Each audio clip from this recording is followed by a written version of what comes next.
আসসালামু আলাইকুম, welcome to my channel অঙ্গনার বায়না। আশা করি সবাই ভালো আছেন। কিছুদিন আগে আমার এক ক্লায়েন্ট আমাকে একটা কাস্টমাইজড শাড়ি পেইন্টিং করে দেওয়ার কথা বলেছিলেন, যেখানে বাহারি কাঠগোলাপ থাকবে, মানে বিভিন্ন রকমের কাঠগোলাপ থাকবে, বিভিন্ন কালারের থাকবে আর কি।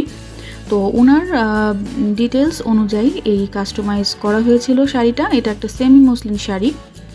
এখানে আমি পেইন্টিংটা কিভাবে করেছি এবং এটার যে ওয়াশটা দেওয়া হয়েছে এটা কিভাবে করেছি সেই ডিটেলসটা আমি আপনাদেরকে আজকে এই ভিডিওর মাধ্যমে দেওয়ার চেষ্টা করব এবং আশা করি আপনারা ডিটেলস বুঝতে পারবেন, কারণ এখানে অনেক খুঁটিনাটি অনেক কিছু বলা থাকবে। প্রত্যেকটা ভিডিওতেই আমি চেষ্টা করি আপনাদেরকে বেশ ইনফরমেশন দেওয়ার জন্য, যেভাবে আমি করি ঠিক সেইভাবে। এখন একই কাজ বিভিন্নভাবে করা যায়। অনেকে আমাকে কমেন্টে অনেক প্রশ্ন করেন, যেটার অ্যান্সার আমি আসলে কমেন্টে দিতে পারি না, কারণ কমেন্টে ওইভাবে বুঝিয়ে বিশাল বড় করে অ্যান্সার দেওয়া যায় না, যেটা ভিডিওর মাধ্যমে দেখানো যায়। ঠিক আছে, তো এজন্য আমি চেষ্টা করি ভিডিওতে যতটা সম্ভব ইনফরমেশন দেওয়ার জন্য।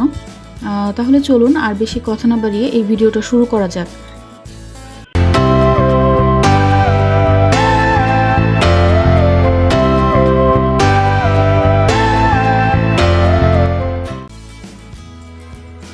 আমি এখানে একটা খালি পাত্র নিয়েছি, দেখতে পাচ্ছেন। এর মধ্যে আমি শুধুমাত্র একটু পানি অ্যাড করেছি।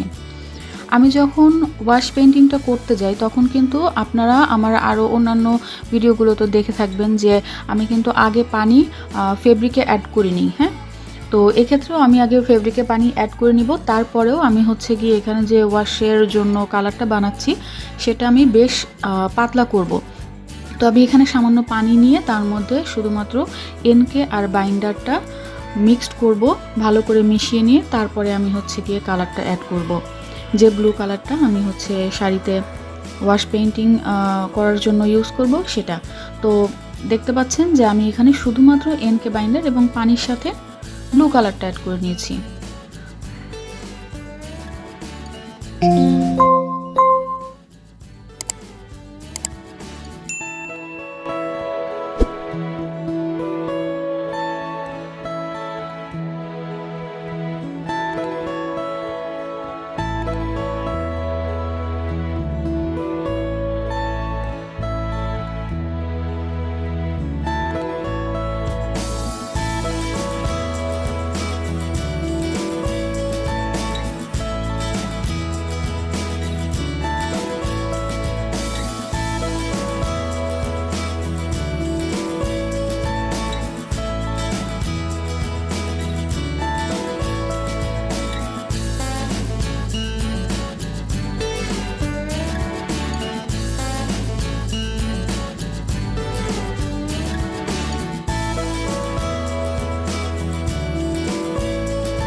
পাতার জন্য আমি একটু লাইট কালার এবং একটু ডিপ কালার দুটো কালার শেড ইউজ করেছি।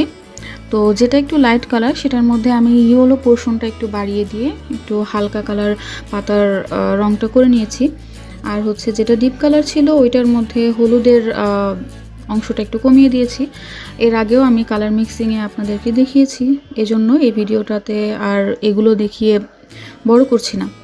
আর এই যেই সমস্ত কালারগুলো আমি শাড়িতে মানে পেইন্টটা করব, এটা কিন্তু আমি শুধুমাত্র এনকে বাইন্ডার দিয়েই করেছি।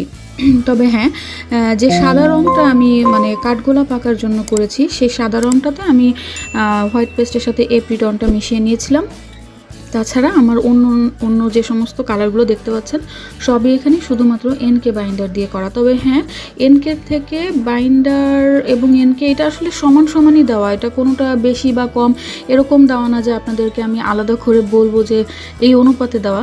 আসলে এটা হচ্ছে সমান সমান অনুপাতে দেওয়া এনকে বাইন্ডারটার। হ্যাঁ, কিন্তু হ্যাঁ, ওই ওয়াশ করার সময় যেই আমি রঙটা বানিয়েছি ওটাতে কিন্তু আমি এনকের পরিমাণটা একটু বেশি দিয়েছি, কারণ বাইন্ডারটা এনকে থেকে ঘন হয় এবং আমি চাইনি যে ওয়াশটা হার্ড হয়ে যাক। তো যে কারণে আমি হচ্ছে ওখানে এনকেটা একটু বেশি দিয়েছিলাম। আর বাকি যে সমস্ত কালারগুলো দেখছেন এই সব কালারগুলোতে আমি এনকে বাইন্ডার সমান অনুপাতেই দিয়েছি। শুধুমাত্র হোয়াইট পেস্টে আমি সাথে এক্সট্রা মানে এপিটোনটা ইউজ করে নিয়েছি।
এবার এটার ফাইনাল লুকটা দেখুন যে কতটা সফট হয়েছে। আমি খুব ক্লোজ শটে আপনাদেরকে দেখানোর চেষ্টা করব যে এটা আসলে কতটা সফট হয়েছে।